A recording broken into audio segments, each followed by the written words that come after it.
우리 다 함께 고린도후서 6장 14절과 18절을 먼저 봉독한 다음 사람을 삼가라 라는 말씀을 드리겠습니다. 복음 전도자들을 파송하시면서 특별히 주님께서는 마태 10장 17절을 통하여서 사람들을 삼가라 라는 교훈을 주었습니다. 우리 아침 그런 부분을 함께 묵상해 보겠습니다. 고호 6장 14절부터 읽겠습니다. 너희는 믿지 않는 자와 멍에를 같이 하지 말라. 의와 불법이 어찌 함께하며 빛과 어둠이 어찌 사귀며 그리스도와 벨리알이 어찌 조화되며 믿는 자와 믿지 않는 자가 어찌 상관하며 하나님의 성전과 우상이 어찌 일치가 되리요? 우리는 살아계신 하나님의 성전이라. 이와 같이 하나님께서 가라사대 내가 저희 가운데 거하며 두루 행하여 나는 저희 하나님이 되고 저희는 나의 백성이 되리라 하셨느니라. 그러므로 주께서 말씀하시기를 너희는 저희 중에서 나와서 따로 있고 부정한 것을 만지지 말라. 내가 너희를 영접하여 너희에게 아버지가 되고 너희는 내게 자녀가 되리라. 전능하신 주의 말씀이라 하셨느니라. 아멘. 기회 되면 사사기를 통하여 이 말씀을 좀 드리기로 하고요. 시리의 소망 354페이지 한 문단을 읽고 함께 말씀을 살펴보겠습니다. 354페이지 바로 숫자 옆에 짧은 문단 제가 읽습니다. 예수께서는 제자들에게 계속하여 교훈하면서 사람들을 삼가라라고 말씀하셨다. 우리 지난번은 그리스도의 마음을 가지고 그래서 완전히 연합한 가운데서 복음을 전파하는 말씀을 드렸고 이 아침은 사람들을 삼가라라고 말씀하셨다. 그들은 하나님을 모르는 자들을 맹목적으로 신뢰하여 그들에게 계획을 공개하지 말 것이다. 이는 사탄의 대리자들을 유리하게 할 것이기 때문이다. 느헤미야가 성전을 건축할 때 그랬죠. 다 자는 사이에 성전을 다 돌아본다. 아무에게도 계획을 발설하지 않고 기도했죠. 그렇죠? 원수에게 기회가 노출될까 봐서요. 다다음 주쯤 제가 스가랴서를 한번 통째로 연구를 해보려고 합니다. 굉장히 중요한 기밀이 들어있죠. 이런 부분을 참고로 이어서 한번 공부해 보겠습니다. 사람의 고안이 하나님의 계획을 방해하는 때가 자주 있다. 교회 역사죠. 그죠? 솔로몬을 통해서 좀 보도록 하겠습니다. 사람의 고안이 사람의 지혜가 하나님의 계획을 방해하는 때가 자주 있다.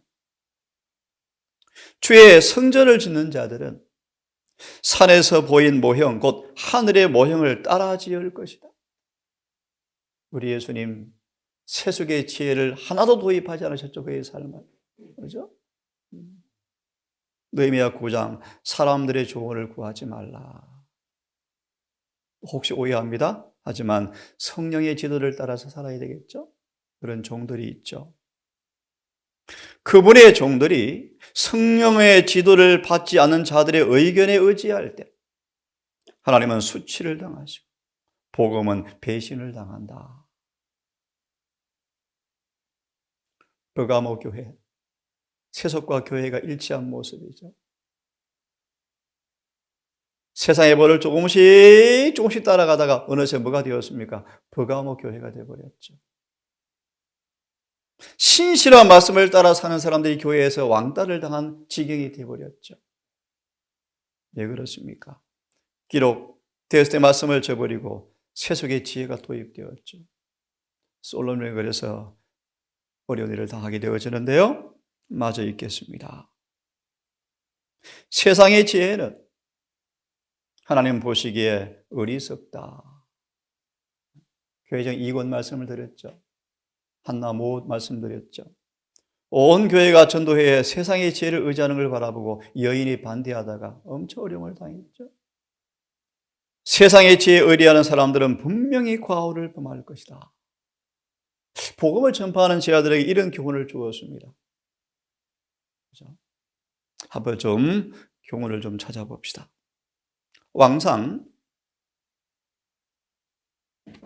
열왕기상 5장을 좀 보십시다. 왕상 5장 2절을 읽으면 이에 솔로몬이 히람에게 기별하여 가로되, 이미 첫 발을 잘못 디뎠죠. 쭉 생략하고요. 나머지는 읽어보시기로 하시고요. 18절 솔로몬의 건축자와 히람의 건축자와 이 일에 느헤미야가 참 지혜로웠죠. 하나님을 믿노라 하는 사람이지만 우상 숭배에 감염된 사마리아인들이 성전 건축하러 올 때 강력하게 반대했죠. 그렇죠? 여기는 보시 솔로몬은 히람의 건축자들을 불러들입니다. 하나님의 거룩한 교회를 짓는데 세상의 지혜를 의지하죠. 이들이 지혜가 탁월했거든요. 그 사람들이 그 발의 사람이 그 돌을 다듬고 전을 건축하기 위해서 제목과 돌들을 갖추었더라. 이 구절을 펴보시면 꽤 많은 말씀이 인용되어 있는데 짤막하게 군데군데 읽고 뒷부분을 봅니다. 방금 말씀처럼 여호와의 성전을 짓는 그 일에 오직 하늘에서 보여준 식양을 따라서만 지으라고 말씀하시죠. 며칠 전 보았습니다. 고전 3장. 우리의 공력이 드러나는 날, 불로 드러날 텐데 그 불실현에 타지 않을 재료로만 품성이 지어져야 하고 성전이 지어져야 하는데요. 금과 은과 보석, 오직 불로 연달아 사랑으로 역사한 순금과 완전한 순종으로만 지어진 품성의 변화 외에는 아무도 건축 재료를 쓰면 안 된다고 배우셨죠. 자, 첫 문단을 먼저 보면요. 솔로몬의 배도의 시발점을 가만히 추적해 보면 표면적으로 사소한 것 같지만 바른 원칙에 많은 탈선에서 비롯되었음을 알 수 있다. 무엇입니까? 우상 숭배 여인을 사귀고 하는 것만이 유일한 것이 아니었다. 뭘까요? 쭉 좀 생각하고요. 그 다음 문단을 보시면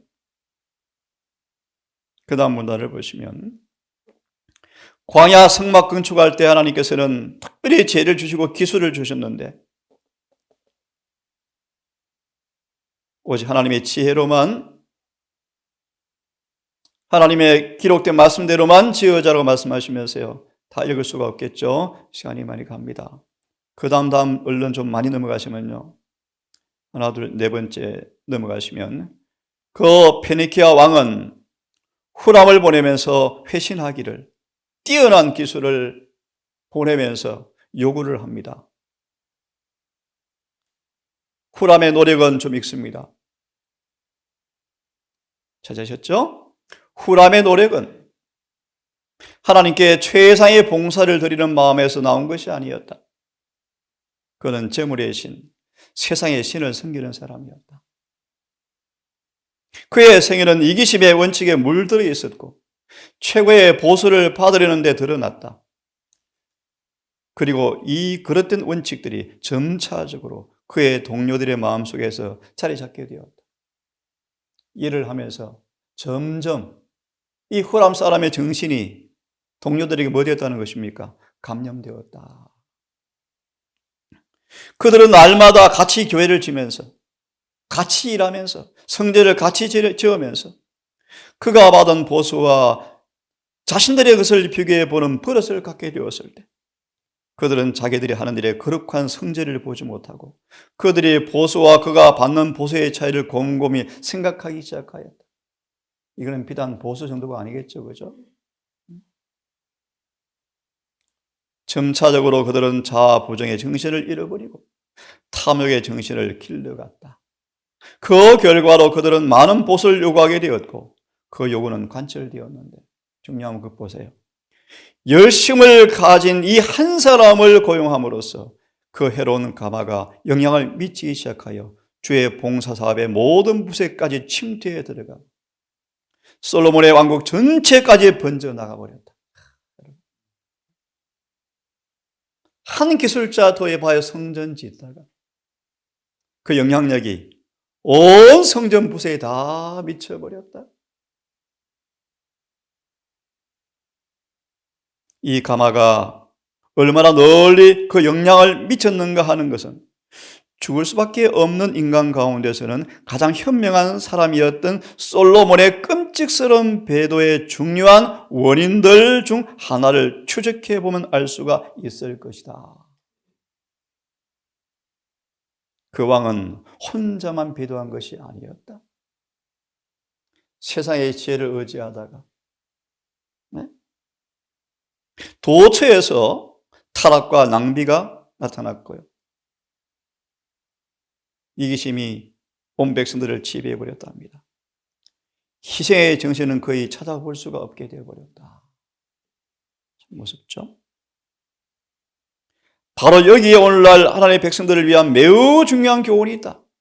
물론 그 교훈은 많은 사람들이 배우기를 더디하는 것이기는 하지만 높은 지위와 많은 보수를 요구하는 탐욕의 정신은 세상의 유행병이다.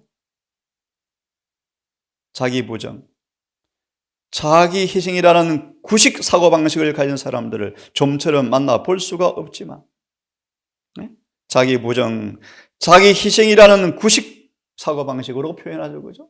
너무나 희귀하다는 것입니다. 지금 찾아볼 수가 좀처럼 없지만 이 정신이야말로 참된 그리스도의 추종자들을 행동하게 하는 정신이다. 네. 그 밑에 말씀 보겠습니까? 완전하신 사역자의 추종자라고 주장하는 사람들, 하나님의 동역자로서 그분을 섬기는 사람들은 그들이 하는 일에 정확성, 기술, 기지, 지혜를 도입해야 한다. 그것은 완전히 하나님께서 지상 승마를 건립하실 때 요구하신 것과 같은 그런 걸 지금도 요구하신다. 그때와 같이 또 그래서 시대와 같이 하나님을 향한 헌신과 희생 정신이 지금도 하나님께서 받으실 만한 봉사의 첫째 조건으로 간주되어야 한다. 단 한 노래 이기심이라도 그분의 사업에 섞여 짜여서는 안 된다는 것이 하나님께서 계획하신 바이다. 성경 관계상 그만큼 생각합시다. 그 다음 인용된 정언을 보시면 세상 지혜에 밝은 사람들과의 친교는 파멸로 가는 길을 조장한다. 그래서 예수님 당시에 11 제자들의 양면이 참 세상적으로 무식한 사람들이었죠. 무식한 사람들이었죠. 그 이유가 하나 있습니다. 솔로몬이 성전 건축을 위하여 다른 나라에 영리한 사람을 구하여 왔을 때 자신의 파멸의 길을 예비한 것이었다. 솔로몬은 성전 건축을 위해서 다른 나라에서 영리한 사람을 구하여 왔을 때 이미 자신의 파멸의 길을 예비했다. 하나님은 자기 백성의 교육자셨고 그 백성들이 하나님의 지혜 가운데서 그분이 나누어 주시는 재능을 지니며 누구에게도 둘째가는 법이 없게 되는 것이 하나님의 계획이었다. 제가 그저부터 스가랴서를 연구하기 시작합니다. 거의 정리가 반은 끝났고요. 참고로 다니엘이 9장에서 예레미야 25장과 29장을 연구하다가 성령의 감동으로 9장을 기도하는데 그 9장 기도 응답으로 에스라, 느헤미야, 학개, 스가랴를 일으키시고 오셔서 마신 초림의 길을 만들 성전을 완공합니다. 이 패턴이 주님의 재림을 준비하는 패턴이에요. 좀 어려운 얘기죠? 이 일에 중요한 교훈이 있습니다. 이 일에 절대로 세상의 지혜를 도입하지 말라. 사람의 조언을 구하지 말라. 오직 모세에게 주신 식양을 따라서만 지으라고 말씀하시는데 그런 부분을 차차 한번 보도록 합시다. 만약 그들이 깨끗한 손과 순결한 마음과 깨끗한 손, 순결한 마음, 고상하고 승화된 목적 그렇게 가졌더라면 주께서 은혜를 주었을 것이지만 솔로몬은 하나님 대신 사람을 쳐다보았다. 강한 것으로 소문난 그의 힘이 약하다는 것을 알았다. 솔로몬의 지혜를 배우려고 세상에 모여들었지만 솔로몬은 누구를 지금 의지합니까? 세상을 의지하죠. 그는 예루살렘에 악한 누룩을 들여와서 우상 숭배와 일부 다처주의가 계속되게 만든 장본인이 바로 솔로몬이었다. 참, 하나님의 성령으로 기록된 이 말씀에 예리한 청사제를 보십시오. 하나님이 어떤 분이신지, 뭘 원하시는지, 우리 어떻게 하기를 바라시는지. 잠언 3장을 좀 펴기를 바랍니다. 잠언 3장. 우리가 섬기는 하나님의 품성을, 사람들을 치리하시는 그분의 섭리의 손길들을 깊이 연구할 필요가 있습니다. 아니면 우리는 많은 부분에 기만을 당할 것입니다. 잠언 3장 13절, 14절을 함께 좀 읽습니다. 시작. 지혜를 얻은 자와 명철을 얻은 자는 복이 있나니 이는 지혜를 얻는 것이 은을 얻는 것보다 낫고 그 이익이 정금보다 나음이니라. 아멘. 지혜를 얻은 자의 지혜를, 명철을 얻은 자에는 복이 있다. 이는 지혜를 얻는 것이 은을 얻는 것보다 낫고 그 이익이 정금보다 낫다. 한번 보십시오. 13, 14절에 참된 지혜는 영원까지 있을 보화이다. 이 지혜를 얻는 것이요, 은을 얻는 것보다 낫다는 것입니다. 세상에 소위 지혜롭다고 하는 사람들은 자기들의 평가 기준대로 생각할 때만 지혜롭다. 교회 여러 신자들이 개신교 목사들 설교를 듣고 있습니다. 듣는 건 죄는 아닙니다, 여러분. 하지만 잘 유념하세요. 그제 목사님의 말씀처럼 오늘 라오디게아 교회 기별을 말씀하면서 유튜브에 홍수처럼 분노하는 설교를 듣는데 위험해요. 엄청 위험해요. 홍수같이 범람하죠. 그런 사람들의 성경 해석이 멋져 보여요. 근데 보면 기만이죠. 너무 단순한데 그런 구절을 자신들의 견해로 설명해버려서 먹칠을 하죠. 더럽히죠. 지혜로워 보여요. 와, 저런 뜻이 있나? 지혜로워 보여요. 그런데 오류죠. 참 드릴 말씀은 엄청 많습니다. 계시록도 연구하고 싶고 다니엘서도 연구하고 싶고. 예를 하나 들면요, 계시록에 화이선자가 계시를 받으면서 하는 말이에요. 나는 계시록에 9절에 설명을 더하는 것이 확신이었다. 그래서 교회지금 8절을 보시면 7교회의 기별을요 토시 하나 안 달고 그대로 옮겨놓고 계시를 받아 기록해 버렸죠. 읽으면 되는 구절이 꽤 많습니다. 생각 덧붙일 필요가, 읽는 그대로 순종하시면 돼요. 대부분 성경이 그렇습니다. 자, 마저 보겠습니다. 세상 지혜를 얻는 것으로 만족하는 사람들을 절대로 하나님의 동산에 들어오지 않고 거룩한 말씀 속에 담긴 보배로운 지혜와 친숙해지지 않는다. 그들은 스스로 지혜로운 사람이라고 생각하기 때문에 영생을 얻으려는 사람이면 누구나 다 가져야 할 지혜에 관하여는 무지하다. 그들은 하나님의 책에 대한 멸시감을 품고 있다. 만약 그 책을 연구하고 그 가르침에 따르면 참으로 지혜로운 사람이 될 터인데 그들에게 성경을 꿰뚫어 볼 수 있는 그것은 하나의 신비에 속한다. 우리는 조금 무관한 부분이겠죠. 영적인 것은 영적으로라야 분별이 가능하기 때문에 그래서 예내신을 주셨죠. 그래서 주셨죠. 네. 신구약 성경에 웅장하고 깊은 진리는 많은 사람들, 그들에게 세상의 지혜를 의지하는 사람들에게는 애매모호하다, 그렇게 보이죠. 예를 좀 들어드릴까요? 에베소 2장 8절은 뭡니까? 구원은? 이 구절을 하면 떠오르는 성경 구절이 어디 있습니까, 여러분? 제가 말씀을 드릴까요? 에베소 1장 4절, 베드로서 2장 4절을 창세기 12장 1절을 예언에서는 인용하고 있어요. 무슨 구절이에요? 신의 성품. 신의 성품. 흠도 점도 없는 품성. 이 에베소 2장 8절로 연결시키는 구절들이요. 이런 지혜를 성령 아니면 가지겠습니까, 여러분? 안 그러겠습니까, 여러분? 안 그래요? 얄팍하게 구원은 선물이라 읽어보세요. 설교들 들어보세요. 그 의미의 본질이 없죠. 얄팍하고 껍데기밖에 없죠. 다시 구원은 선물. 왜 선물이죠? 신의 성품을 받아야만 하늘에 갑니다. 이 구원이 조건이요? 그게 선물이래요? 어떻게 받아요? 다시 말하면 영적인 것은 영적으로야 분별이 가능하다. 성령께서 성경을 풀이해 주셨어요. 얼마나 정확합니까? 얼마나. 그죠? 예컨대 13장 계시록을 어떻게 해석하는 줄 아십니까, 여러분? 불법의 비밀로 소개하죠.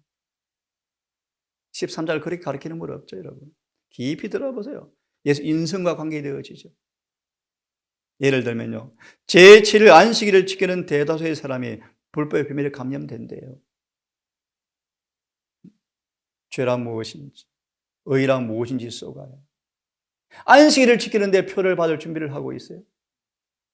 18장 이렇게 말하죠. 강신술적 해석이 도입되지 말고 순수한 복음이 선포되어지 않은데 어떻게 경건의 비밀이 불법의 비밀을 이기는가를 연구해야 한다. 이런 표현 들어보셨습니까, 여러분? 성령은 깊은 지혜를 우리에 안겨줘요. 자, 마저 읽겠습니다. 그들은 하나님을 경외하는 것이 지혜의 근본이며 그것 없이는 지혜나 학문이 별로 가치가 없다는 것을 배울 필요가 있다. 아하시아 왕처럼 아픈데 누구를 찾아갑니까? 그죠? 애군의 신을 찾아가다가 죽잖아요. 그 다음 말씀은 생략하고 고린도후서 11장 하나만 읽고 오늘 마무리합시다. 저와 여러분의 개인의 신앙 삶 속에 우리 교회 안에 또 우리 가정 안으로 오직 하나님의 지혜로만 이루어진 말씀으로 따라서 모든 것이 이루어지는 총명한 우리 모두가 되기를 진심으로 바랍니다. 12장을 좀 펴셔서 한 구절 보고 아침 마무리합시다. 12장 1절에 보면 사도 바울은 이런 사람이었습니다. 하늘에 갔다가 누구도 이해할 수 없는 환상과 계시를 직접 본 사람이죠. 셋째 하늘에 갔다 온 사람이죠. 이 사도 바울의 모습이요. 이 모습을 한번 주석을 좀 펴보십시오. 하나만 읽겠습니다. 사도 바울은 1절에 성령의 가르침을 받은 사람이었다. 빌립보 3장 8절요. 주께로부터 계시를 받은 사도 바울은 여러 가지 원인으로 어려움을 많이 겪었다. 이유를 아시겠죠? 요한처럼, 사도 요한처럼 사단이 요한을 두면 둘수록 괴롭잖아요. 사단의 왕국의 기둥이 흔들리니까요. 바울도 그런 사람이었어요. 그래서 많은 괴로움을 주었죠. 그가 당하는 모든 투쟁과 방해 가운데서도 그는 하나님을 믿는 믿음과 확신을 잃지 않았다. 성령의 특별한 가르침으로 그의 판단은 순결해지고 세련되고 고상해지고 성화되었다. 이런 종들이 이 동산에 이 교회 위에 드러나기를 정말 간절히 소망합니다. 요즘 제 정말 기도하면 하나님 이 교회에 이런 은혜를 주셔서 속히 가난을 점령하고 주의 재림이 촉진되어지는 사업이 일어날 수 있도록 교회를 위해서 기도가 나오고 있습니다. 그를 대적하는 사람들과 원수의 개교는 오히려 바울에게 훈련과 교육의 수단이 되었다. 이로 인하여 그는 가장 탁월한 지식을 갖게 되었다고 하였다. 왜냐하면 그는 주 예수를 의지하였기 때문이다. 아멘. 그래서 이렇게 고백합니다. 모든 걸 해로 여김은 내 주 그리스도 예수를 아는 지식이 가장 고상함을 인함이라. 내가 그를 위하여 모든 걸 잃어버리고 배설물로 여김은 그리스도를 얻고자 함이라. 이 복음이 영혼의 동산에 정말 멋진 표현이죠. 가장 귀한 열매를 맺게 함으로써 참으로 풍요롭게 하지 않겠는가? 아멘. 우리 아버지, 육의 사람은 영의 일을 도무지 알 수 없고 오직 영적인 일은 영으로만 가능하다고 말씀하시는 아버지, 저희들에게 성령이 필요하오니 성령님을 우리에게 허락해 주시옵소서. 혹시 충만하지 못한 원인이 뭔지 살펴서 하나의 죄라도 있으면 속히 회개하고 자복하여 버리기 소망합니다. 성령님, 죄에 대하여, 의에 대하여, 심판에 대하여 깨닫게 하셔서 우리 속에 아무 막힘 없이 성령께서 역사하여 일할 수 있도록 우리를 준비되기를 소망합니다. 오늘 한 날도 주님, 이 짧은 교훈을 통하여 우리 개인의, 우리 가정 안에, 이 동산에, 이 교회 위에 세상의 지혜가, 세속의 지혜가 들어오지 않기를 간절히 소망합니다. 주여 도우셔서 우리의 삶과 동산이, 이 교회가 하늘의 식양을 따라서 지어지는 주님의 인정하시는 교회가 되게 하셔서 늦은 비가 주어질 때 기꺼이 주어지고 이 성령 충만을 통하여 마지막 주에 오시는 길이 예비되어서 속히 하늘 고향 가기를 심히 소망합니다. 다시 한번 주님, 우리에게 하늘의 지혜와 총명을 주셔서 사단과의 싸움에서 결코 무식하게 속임을 당하거나 오해하지 않도록 하시고 오직 정로로, 오직 성령의 음성을 따라서만 가는 모두가 되게 해 주셔서 우리 모두의 삶이 주 앞에 성공적으로 강압될 수 있도록 인도해 주시옵소서. 오늘 한 날 우리 모든 가족들 자신의 삶의 터전에서 살아갈 때 성령님 친히 인도해 주어서 그릇됨 없고 과오 없고 실패 없는 하루가 되게 하셨다가 한 날을 마무리하며 주 앞에 산 제사 드릴 수 있도록 인도해 주시기를 사랑 많으신 예수님 이름으로 기도드리옵나이다.